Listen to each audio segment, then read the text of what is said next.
সে ন্যাংটা করে ছাড়বে। সে আমাকে বলেছে যে তোরও আমি দুনিয়ার কাছে ন্যাংটা করে ছাড়বো। আরে ভাই, যা ন্যাংটা করা তুই তো করেছিসই, নতুন করে আর কি ন্যাংটা করবি? তোর একটা কথাই বলবি যে পতিতা বৃদ্ধি করে তার আমি বিয়ে করে আনিছি, এ কথা বলা ছাড়া তার কোনো ডায়লগ নেই। তাও আমি চাই যে একটা জানোয়ারের মুখোশ পুরো পৃথিবীর কাছে যাক। আমার নিয়ে সংসার না করে না করুক, আমার সংসার কোনোদিন না হোক। আমি চাই না যে আমার মতন আরো 5টা মেয়ের জীবন ধ্বংস না হোক।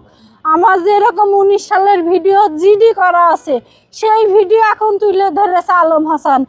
আমার মনে হয় শর্মিলার ভিতরে কোনো কিছুতেই নেই, সংযুক্ত নেই, যা করেছে সব আলম হাসান।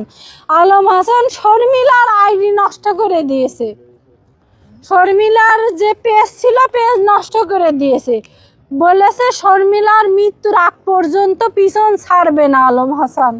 এবং এই ডায়লগ কি আরো নতুন করে যদি বলে যে আমার বউ আমার পিটাই, আমি রাস্তা দিয়ে আমার বরের হাত ধরে যাচ্ছি, 100টা মেয়ের মধ্যে আমি একটা মেয়ে, আমি কি দেখতে খারাপ?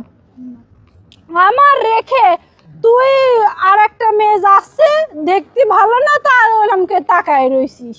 তো ছেলে বলছে আব্বু তোমার এত সুন্দর বউ থাকতে তুমি আর একটা মেয়ের দিকেই কেন তাকাও? ওর যে ছোট ছেলে সেই ছেলে বলছে, তখন ঠাস করে ছেলে দিয়েছে এক চর।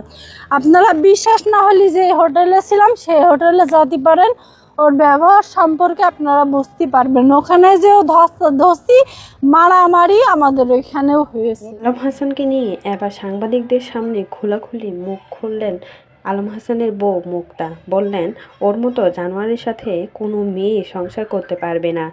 আর শর্মিলার কথা কী বলবো, ওই মেয়েটা অনেক ভালো ছিল, শুধুমাত্র মিথ্যা অপবাদ দিয়ে ওই মেয়েটাকে সংসার ছাড়া করেছে। এখন আমাকেও মিথ্যা অভিযোগ দিচ্ছে, আমাকে দিয়ে ব্যবসা করছে, আমাকে দিয়ে ইনকাম করছে। যখন ইনকাম ফুরিয়ে যায় তখনই আমাকে রাস্তায় ফেলে দেয়। এমনই করতে থাকে প্রত্যেকটা মেয়ের সাথে। ওর সাথে কোনো মেয়েই সংসার করতে পারবে না। ওর মতো খারাপ এই পৃথিবীতে কেন, এই জগতে কোনো স্বামী যাতে না হয়। আমি চাই না কোনো মেয়ে এরকমভাবে কোনো স্বামীর হাতে অত্যাচারিত হোক। আমারে গায়ে গায়ে হাত তুলে সবসময় আমাকে মারধর করে, যখনই কোনো কিছু হয় তখনই আমার গায়ে হাত তুলে। এবার সব কিছু ফাঁস করলো আলম হাসানের।